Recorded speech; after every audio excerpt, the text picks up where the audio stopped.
Memang Pak, sejauh mana merusaknya peredaran yang barang-barang tidak baik ini seperti narkoba yang sudah Bapak tahu sampai kemana dalamnya gitu? Maksud saya, apakah memang hanya menghancurkan fisik atau gimana Pak? Kira-kira? Gimana ya? Di mana hancurnya? Gimana? Ini sedang pertanyaan Ustaz Supri ini. Kalau saya bilang sekarang, seperti apa kali lah sekarang ini tentang narkoba. Paling susah mencari pisang goreng yang enak, tapi paling gampang mencari narkoba. Sampai sebegitunya sekarang edaran itu banyak gitu. Iya. Di mana saja ada.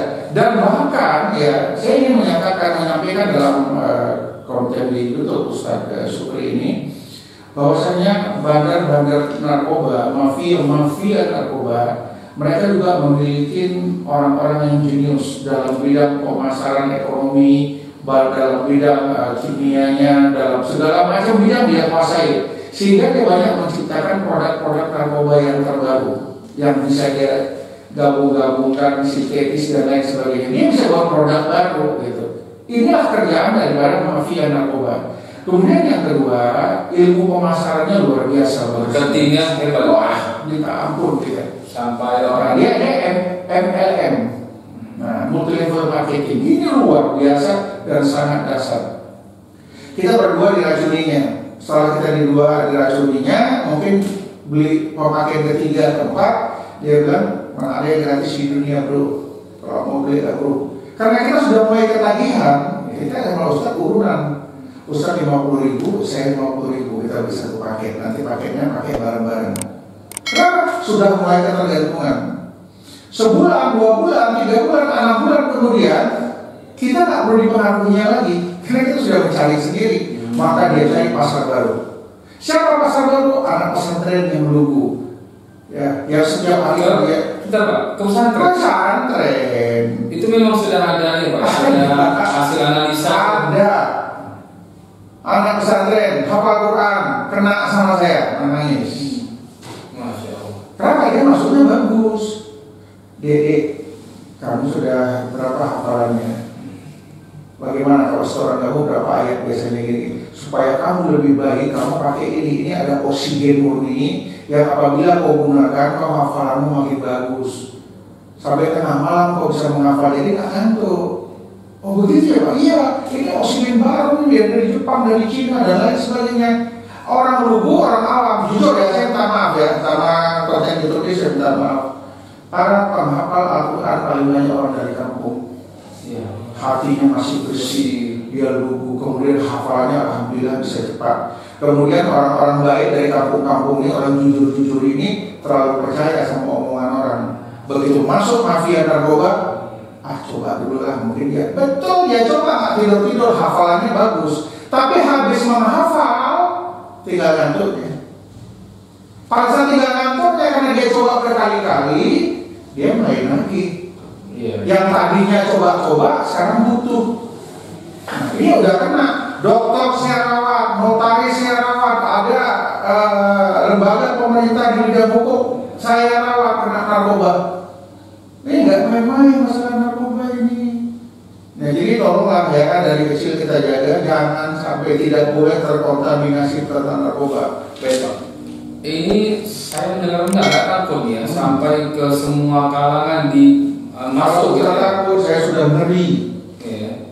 Jadi Pak, gimana sebenarnya? Ini kan macamnya nggak ada penahannya, cus gitu maksudnya. Kalau di penjara itu ada 1.000 yang ditahan, ya mudah-mudahan 800 narkoba. Setiap pelaku kejahatan biasanya diawali dengan narkoba saat ini. Jadi orang mau tahu orang segala macam, dia pakai narkoba. Pada saat dia pakai narkoba, dia nggak ada otaknya. Otaknya nggak bisa digunakan, hang. Jadi rasa kemanusiaannya, kemudian rasa logikanya udah nggak ada lagi. Nah, nanti main dulu, kerjakan dulu, urusan belakang. Kenapa orang narkoba memang begitu? Loading berpikirnya lambat. Maka banyak kalau supir pakai narkoba sering kecelakaan. Kalau ada aparat negara pakai narkoba, paling banyak penyelewengan. Maka saya selalu mengingatkan, ya waktu saya tugas jadi kepala BKDBG, saya bilang sama Pak Wali Kota Pak Idam, Pak Wali, jika DG ini mau kita tahan peredaran narkobanya, yang pertama, setiap orang yang menikah wajib tes urin.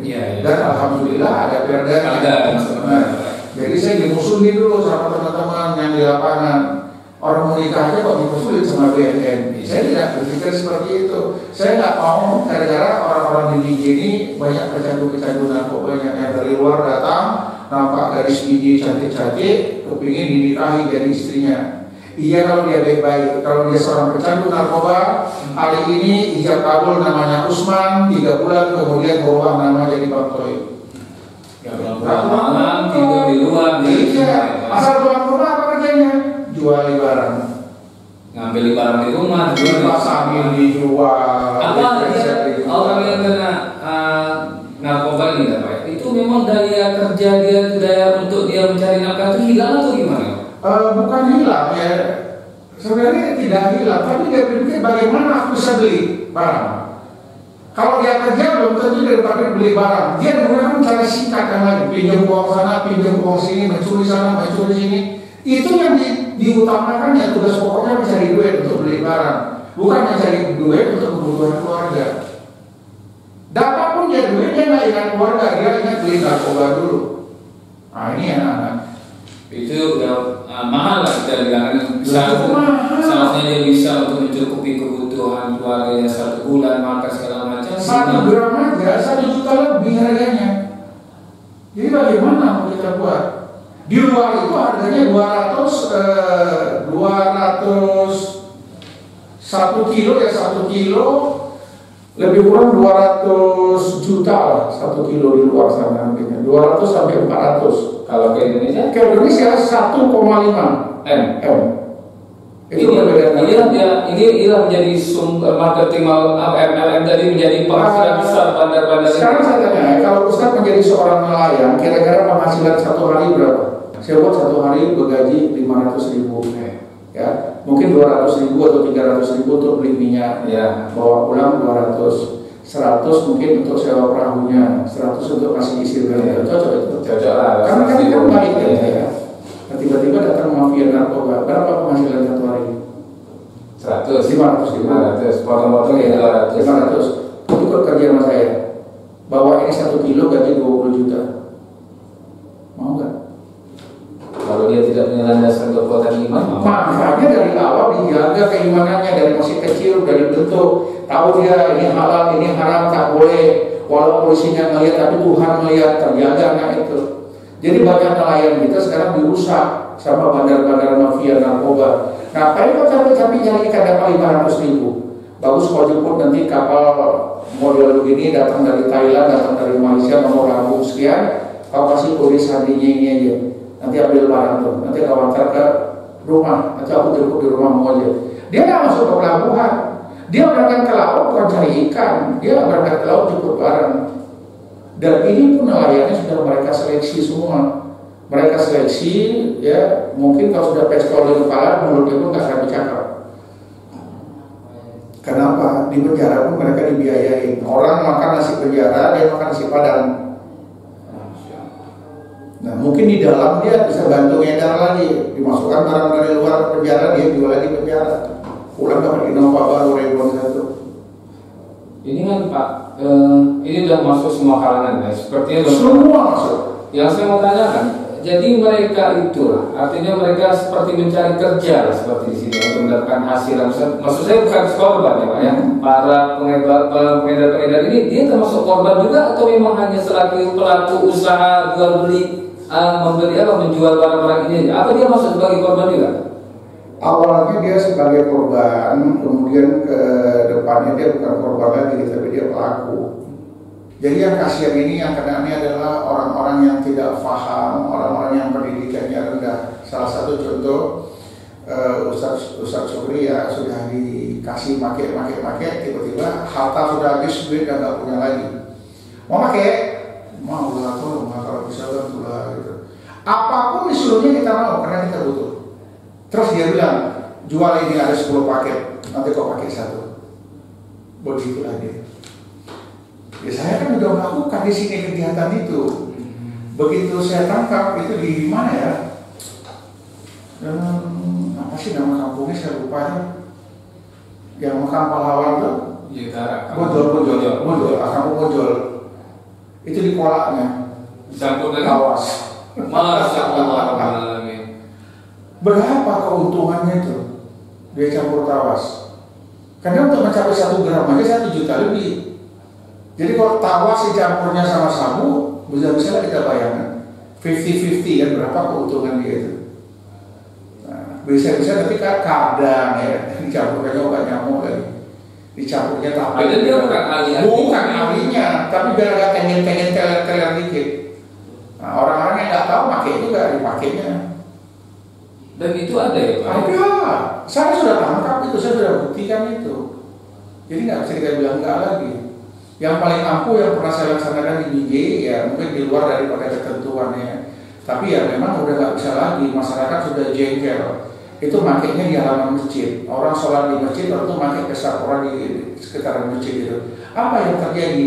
Saya bilang, saya ajak mereka ya jangan terlalu banyak berharap terhadap polisi dan BNN.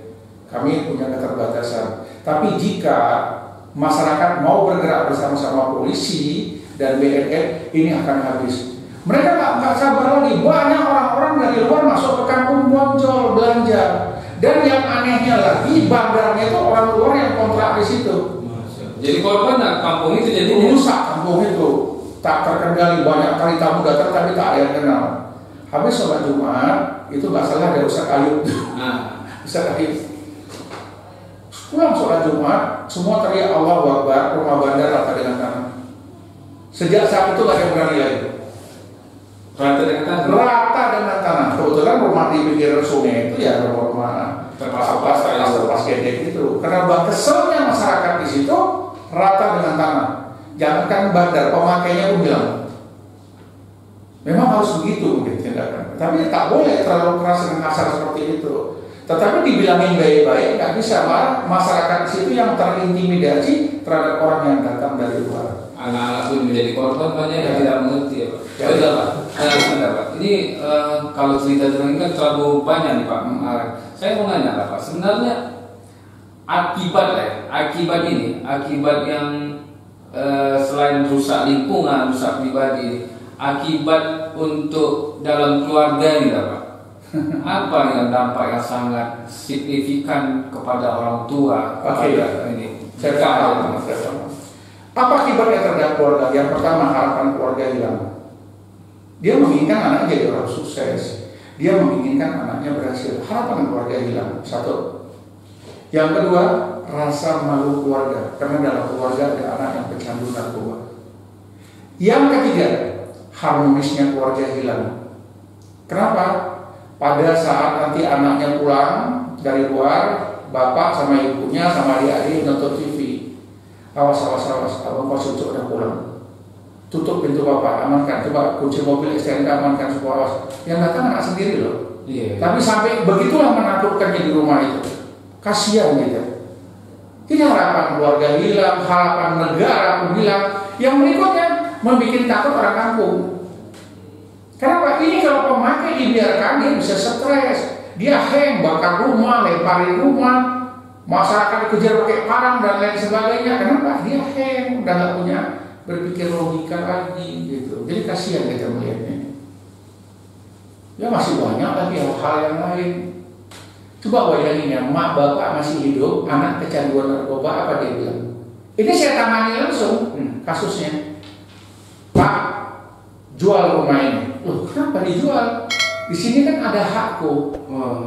Jual, aku minta hakku, nanti kalian urus diri kalian sendiri, jangan kalian urus diriku. Padahal orang tua masih seorang anak, orang tua masih hidup, adik-adik masih hidup. Rumah dia suruh jual. Mau diminta harta warisan. Dia minta harta warisan bagian dia, habis itu terserah kalian. Bukan bilang bapak, ibu, terserah kalian, aku gak urus lagi. Dan kalian gak usah ngurus aku lagi. Itulah dasarnya bahayanya narkoba. Oke lah Pak. Jadi apa yang harus kami lakukan? Apa yang harus dilakukan? Kembali ke awal cerita. Didik anak itu dengan baik. Siapa kawannya, di mana lingkungannya. Anak saya baik Pak, kalau pulang sekolah dia ke warnet, dia belajar di warnet. Hati-hati ya sahabat itu. Kadang-kadang warnet itu salah satu, tapi tidak semua. Sumbernya narkoba. Dia main Mobile Legends di situ, dia main game di situ, game online. Apa yang terjadi? Orang kalau sudah candu main game online, dia akan bertahan memainkan terus. Supaya kau jangan cepat ngantuk, pakai ini di harganya sekian. Dan dia mau itu supaya dia tidak ngantuk, tidak capek, dia beli, dia pakai. Orang kadang-kadang yang main game online lupa, gak makan, gak minum, 3 hari kemudian mati. Belum lagi nanti otaknya rusak dibuat game online. Banyak korban ini udah, terutama anak-anak remaja, kecanduan main game online, semua dijualnya. Karena banyak main game online itu, gak ada yang gratis. Kemudian Pak, apa yang harus kami lakukan lagi sebagai keluarga, orang tua nih Pak? Apa sih anaknya? Jika sudah ada gejala seperti itu, segera koordinasi. Kalau dia mainnya di narkoba, koordinasi dengan BNN. Langkah apa yang harus diambil? Kalau mau direhab, rehab yang macam mana? Bukan mak bapaknya yang atur rehab, tapi BNN. Rawat jalan, rawat inap. Sudah Pak, ngerehab ini sama ditangkap itu beda ya? Beda. Karena kan banyak, ini anaknya masuk BNN langsung dijelekkan gitu. Tidak. Nah, ini kan harus jika orang tuanya melapor, namanya itu dijangkau, dijemput. Tetapi jika masyarakat yang melapor, di sana ada pemakai narkoba, kami turun, ada barang bukti di sana, pidana. Tapi kalau orang tua yang melapor atas kesadaran sendiri mau minta direhab, itu lepas dari hukum. Oh, itu dua yang berbeda ya Pak ya? Namun ada lagi satu, ini orang tua, Pak tolong Pak, kenapa anak saya tangkap polisi Pak, kalau bisa direhab aja lah Pak. Nah itu dia. Setelah ditangkap polisi baru berpikir positif, Pak rehab aja. Kenapa nggak dari awal dia rehab? Kenapa harus tunggu ditangkap polisi? Polisi nggak bisa, kalau sudah ketangkap ada barang bukti ini pidana, proses. Tetapi pada saat dia pemakai narkoba belum ketangkap polisi sudah dilaporkan ke BNN, itu namanya dijangkau, bisa direhab, rawat inap, rawat jalan. Nanti udah terlalu lama terganggu otaknya, mulai miring-miring. Nah, kalau kami bilang tuh dual diagnosis, kecanduannya dia kena, sarafnya dia kena. Ini dibawa ke dokter psikiatri, perawatan khusus. Udah ngomong sama tembok, cakap sendiri. Nanti tengah malam jam 2 nyapu halaman, bakar sampah, jam 3 pagi nyuci sepeda motor, nyuci mobil. Itu memang itu kesehatan atau memang otak? Otaknya udah mulai lari. Tapi badannya? Badannya makin nusuk lah. Nanti kena dia di level, kena dia di paru dan lain sebagainya. Ini sebenarnya gigi hancur kalau kena narkoba, karena zat kimia narkoba itu luar biasa. Ini mungkin masyarakat harus tahu ini edukasi ini ya Pak. Iya. Saya kepinginan nanti ada beberapa tim yang mengetahui misalnya ini gejala-gejala yang ada pada anak, ini tanda-tandanya. Boleh, nanti kita kasih tahu. Jadi ini kan misalnya anak ini memang alhamdulillah penontonnya, penayangnya juga cukup banyak. Artinya bisa dapat edukasi dari dunia online ini karena anak-anak juga melihat dunia online. Iya. Kalau memang banyak nanti yang penayangan ini, bolehlah sekali-sekali mampir ke channel Abah Safwan. Nanti saya tulis nama Bapak. Iya, channel Abah Safwan itu banyak juga situ motivasi dan tentang permasalahan narkoba. Ya, nanti undang saya kemari. Ini kan yang pertama. Nanti ada episode yang kedua. Kita garap lagi. Baik Pak, untuk penutup nanti kita sambung lagi dengan cerita lain berikutnya. Apalah misalnya kalau saya bilang nasihat kepada kami yang sama sekali memang tidak mengerti menghadapi ini ataupun secara agama jelas banyak ustaz-ustaz mengetahui ini, tapi kami tidak tahu menghalangi itu agar tidak masuk ke lingkungan kami atau keluarga. Apa yang nasihat kepada kita? Saya juga ingin mengingatkan kepada ya teman-teman, sahabat-sahabat ustaz semua ya. Alhamdulillah saya kalau tahu Ramadan itu sering safari religi, ketemu dengan tuan-tuan guru, ketemu dengan tuan-tuan syekh dan lain sebagainya. Saya berharap tidak hanya mengajarkan masalah agama, tapi singgung-singgung juga lah masalah narkoba. Kenapa? Kita khawatir nanti agamanya kita buat bagus, tiba-tiba dihantam dari luar dengan masalah narkoba. Minimal anak-anak kita, calon-calon murid kita, ustadz-ustadz kita ke depan nanti dia tahu narkoba itu seperti apa, bahayanya apa. Jadi andai kata narkoba datang kepadanya, dia menolak. Bagaimana sih ciri-ciri yang datang itu narkoba atau tidak? Nanti di episode 2 kita bahas.